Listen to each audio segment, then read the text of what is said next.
rapport avec votre question, je pense que ce n'est ni lueur d'espoir, ni signe de faiblesse, c'est plutôt la sagesse et la retenue. Parce que, à mon avis, les vies humaines sont plus précieuses que les ambitions personnelles, que les intentions personnelles.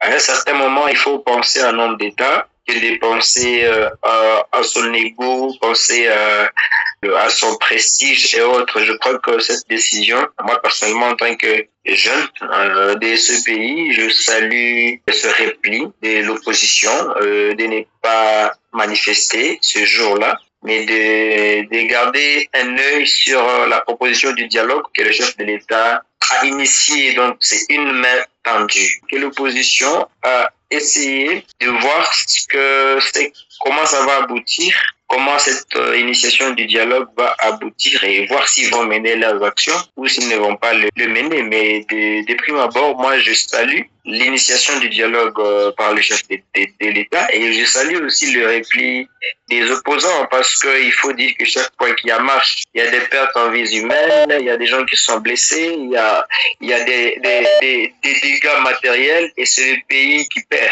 Donc, à mon avis, c'est une bonne prise de position. Voilà, comme je l'ai dit toujours, il faudrait que les acteurs du dialogue même comprennent que si dialogue il y a, et si le dialogue soit dans l'intérêt de la nation, que le dialogue soit l'intérêt du souverain primaire qui est le peuple. Qu'il n'y ait pas un dialogue dans le sens du partage de pouvoir. Opposition prenait tel, les autres prenaient tel, et puis on se calme.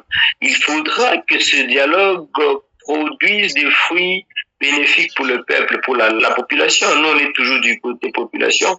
Et je pense que c'est là le plus important. Il ne s'agit pas d'aller là-bas, voilà, tel parti politique, vous avez tel quota, tel parti, vous avez tel quota, opposition, vous avez tel ministère, et puis c'est tout. Ça, cela ne suffit pas. Il faut que le peuple trouve son compte. Et la jeunesse en particulier, parce que nous sommes des leaders des jeunes dans ce pays, il faudrait que l'on reste calme, que l'on garde la paix, que l'on vise vers l'émergence de notre pays dans les concerts de nations africaines. Parce que chaque fois qu'il y a eu guerre, il y a eu division, il y a eu des problèmes, le pays a régressé. Donc, regardons en avant, faisons confiance à nos institutions. Le moment viendra. Élection, nous allons mettre des nouveaux animateurs, plus il y a des changements d'animateurs. Plus jouent les jours, plus il y a changement dans le pays, le développement va suivre. Et donc, voilà le message que je fais lancer à la population congolaise. De ne pas se faire manipuler, de ne pas se faire instrumentaliser ni par les uns ni par les autres.